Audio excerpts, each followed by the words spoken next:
I think suffice it to say we have one suspect that has been described to various news agencies, and we're going to probably hold off on that for the moment, Carol.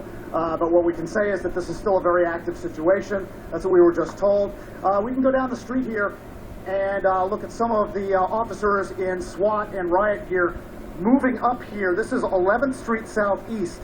And there seems to be some kind of an active scene going down there. We tried a moment ago to get down there, and we were moved away by one of the police officers at this intersection here. But you can see some of the officers coming up here, and that looks to be, I think, it looks like an FBI marking on their jackets. So we have some FBI officers coming up here. And we just saw a short time ago some very heavily armed DC police officers moving in that direction with semi-automatics, with pump shotguns, and the like.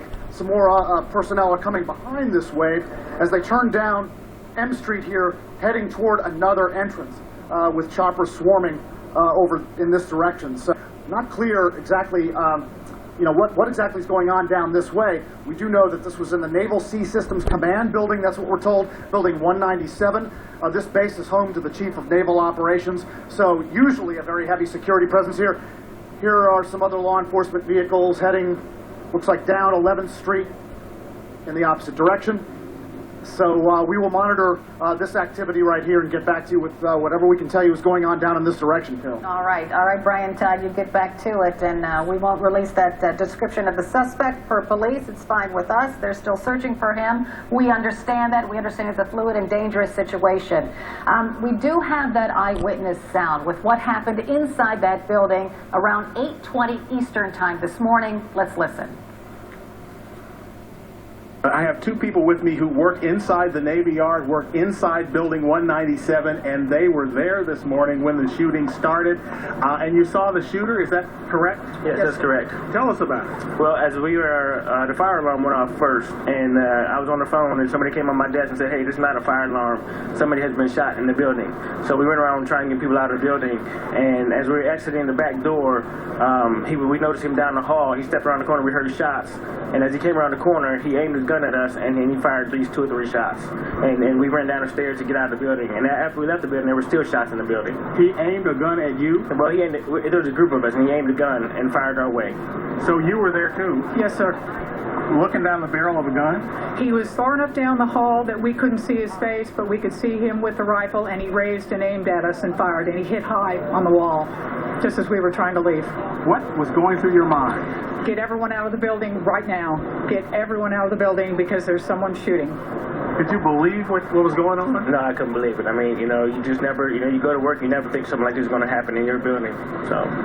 Now, what were you all doing at the time? What was going on before this started? We were just working at our desks, and the fire alarm went off, which, occasionally there's a practice or there's a fire in the building, and immediately there was an announcement that there was a fire emergency in the building, but our fire wardens came running very quickly, yelling for everyone to get out of the building now, and that's when we started moving. Okay, and that's Miss Terry Durham. That's yes. who you are. Yes, and sir. This gentleman here is Mr. Todd Brundage. Right, that's correct. And so, again, what did you think? I mean, when you saw this guy aim a gun and then you realized he was shooting at you? Just get out of the building as quick as you can. Just get out. I mean, everybody going down the stairs, and people were pushing, people were shoving, people were falling down. After we came outside, people were climbing the wall, trying to get out over the wall to get out of the spaces. It was just crazy. Sounds like it was pandemonium. It was. Do you have any idea what kind of gun it was? I do not. Yeah. Was it a long gun? It appeared to be a rifle. Appeared to be a rifle. Yes, yeah. sir. Okay. That's the best we could tell from that distance. Could you describe the guy? What was he dressed like? Or? He was tall. He appeared to be dark-skinned. Yeah. He did not have I don't think he had a hat on. No, he didn't. We were looking, but he was down the hall far enough that we couldn't see a face, but we saw him hold the rifle, then we saw him raise it and aim it in our direction. I see. He appeared to be a black person? Tall black guy, yeah. He was a tall black guy? Tall black guy, yes. And did he say anything? He didn't say a word. You just looked at him? Yeah, it was maybe 2 or 3 seconds. We got to look at the guy, and as we were going out the door, he turned and he started shooting, and then we immediately made a left to go down the stairs to get out of the building. So you all are lucky today, huh? Yeah. Yeah, and I understand. Yeah. Okay. Is this someone? No, sir. Okay. Okay. He's blind. Okay. So somebody that needs assistance. Okay. But in any event, okay. So this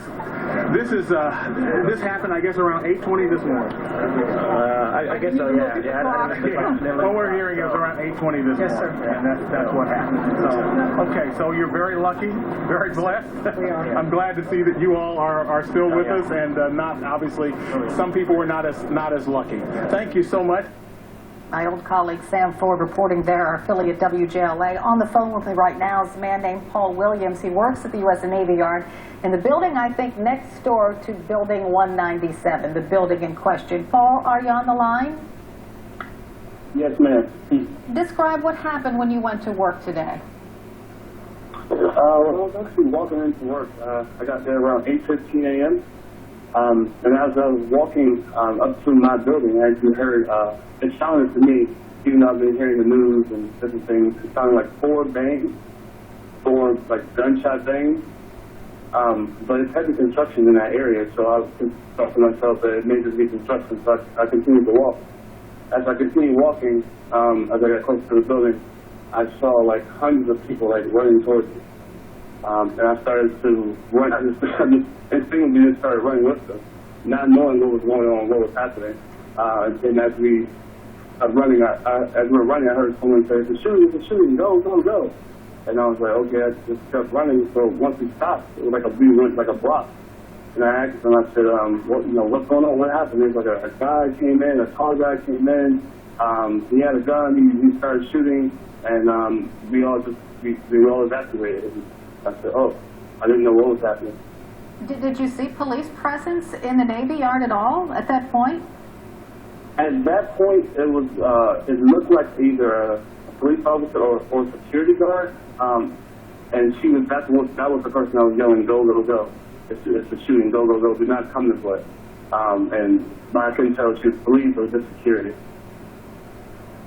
And I was just going to ask you, we're all wondering how a man armed with a gun could get into the U.S. Navy Yard and into a building. Do you know? And that's the thing, it's weird because you have to have a proper, government ID to get